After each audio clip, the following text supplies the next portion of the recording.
Déjà, le chanvre est un agrégat allégé, ce qui va permettre de ne pas charger le plancher. Le béton de chanvre respecte le torchis puisqu'il est perméable à la vapeur d'eau et respirant. Il y a une résistance mécanique intéressante avec la chaux hydraulique, la NHL 3.5, renforcée par la fibre du chanvre. Et puis c'est un isolant phonique et thermique intéressante pour un plancher à l'étage. La dalle de chaux chanvre est aussi une dalle qui est souple et qui suit le mouvement du bâti ancien. Souvent, les professionnels et artisans utilisent le mot dalle pour désigner ces ouvrages. Mais ce ne sont pas des dallages au sens du DTU 13.3, il faut utiliser les termes de forme ou forme isolante.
La préparation commence par la réalisation de la barbotine eau plus chaux. On incorpore l'eau, puis la chaux selon les doses préconisées par le fabricant de chaux.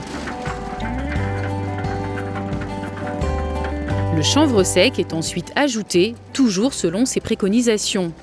On arrête le malaxage dès que le mélange est homogène. En pressant la matière dans les mains, aucune laitance ne doit couler. Le plancher doit être porteur et en bon état, avec les gaines et tuyaux d'évacuation mis en place. Le niveau est défini par rapport aux deux seuils de porte. La réalisation d'un plot central est nécessaire lorsque la largeur de la pièce est importante. Le niveau de référence est établi par une pile de matériaux, puis juste à côté, par le plot en matière chaux chanvre nivelé à la taloche.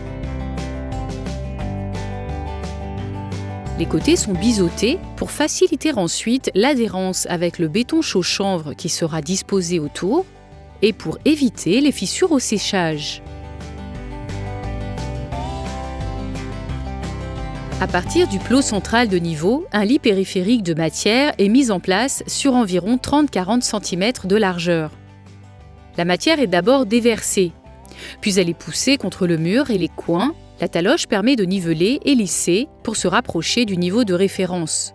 Un contrôle par rapport au niveau du plot central est réalisé systématiquement et le niveau est également vérifié le long du lit de niveau. Le bord se finit en biseau pour une bonne accroche du béton chaux chanvre qui sera ensuite appliqué bord à bord. L'intérêt de faire d'un seul tenant cette matière sans autres matériaux qui rentrent dans la fabrication de la dalle pour tirer le niveau me permet par la suite de ne pas avoir de fissures, donc pas de joints avec des carreaux ou du plancher éventuellement, et ça sera un sol parfaitement plat et uniforme fini. Le remplissage central est réalisé 3 à 4 jours après la pose du lit de niveau qui s'est solidifié. Le bord biseauté du lit de niveau est aspergé de barbotine de chaux pour une meilleure adhérence lors de la prise. Le mélange chaux-chanvre est versé en excès sur le biseau pour former une couche plus épaisse que le lit de niveau. Elle est étalée à la main ou à la truelle. La règle prend appui des deux côtés sur le lit de niveau. Elle glisse en aller-retour pour niveler la matière, sans tirer pour ne pas fissurer la surface. La matière est aplatie à la taloche. Pour cette pièce de 29 mètres carrés, voici le bilan des quantités utilisées. Pour la préparation de 30 bétonnières, 30 sacs de 35 kg de liant à la chaux validés dans le cadre des règles professionnelles, 15 sacs de chènevotte de 200 litres, pour une épaisseur totale de 10 cm. Le séchage complet demande 90 jours.